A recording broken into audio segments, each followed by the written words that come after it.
a player who they might low-key be interested in, which is kind of cool because I saw this and I can't remember if it was an executive or a reporter. You might have seen this floating around too. But if Westbrook gets traded, whatever team he gets traded to, he's going to get bought out, right?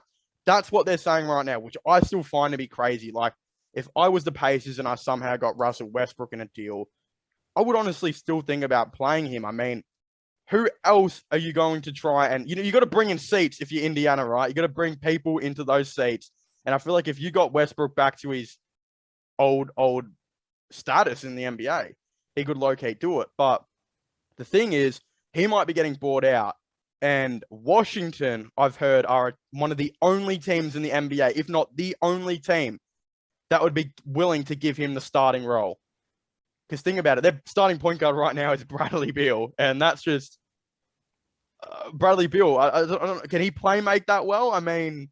Not at all. That's really. Not his job. No, not really. So would you bring in Westbrook if you were the Wizards? Like, would you entertain that offer? Whether is it going to be through trade or are they just going to wait for a buyout? What do you think? How would you go for that? It depends on the money, I say. I can't see Washington trading for Westbrook, but if he gets bought out, hey, I could for sure see it. Like if we just ignore what happened in LA, Westbrook's been good, man. Like he was good at, he was good enough at Washington. He made him in the playing team. Bradley Beal and him played good enough. He did all right in Houston. He did well in Thunder. He just hasn't meshed well with LeBron. All right, like ignore that. He's valuable on a team. He went, like you said, to Indiana. If he went to Indiana, he would make that team a playing team probably just by himself. But if you mesh certain players with him, like really good star players, then you might have an issue. All right, it's just, but yeah, it's hard. But yeah, I could say. I could definitely see Washington for sure going after Westbrook.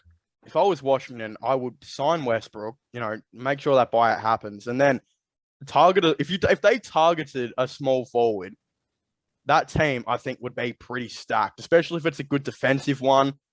I think that would be a really good team because right now, this team, if they were to bring in Westbrook right now, they are better this time around than the last time they had Westbrook. Last time when they just had Westbrook, it was like Westbrook and Beal and like Hachimura in that team. This time you've added Kyle Kuzma, who's a low-key underrated offensively, I think. Kristaps, which is, I don't know. I know you got big opinions on Kristaps. I think his defense has completely gone out the window at this point. Could still be a factor for them offensively. But they're low-key better than what they were the last time Westbrook was there. So I'm saying if they add Westbrook this time, if people have them as a 10th to 12th seed right now, I wonder if Westbrook changes their opinion on that and makes them actually go a little bit higher. And I feel like them signing Westbrook would actually encourage them to sign another player or two. People forget as well, I think they've still got role players like, I'm pretty sure Monte Morris is on that Wizards team somehow. Like players like that, people don't even know play for the Wizards. And I feel like they low-key could do something. But right now they're being very quiet and very stagnant. So yeah, they'd be a team. I would sign Westbrook if I was them. And you're right about the Pacers. The factor for me for the Pacers is, like, if they can get in Westbrook, you finally put someone in a seat, right? Like, towards the end of the season, they were half empty at that point. But we'll move on from that now. We've had a lot of Wizards talk right now. And let's be honest, they don't bring in the views, do they? So...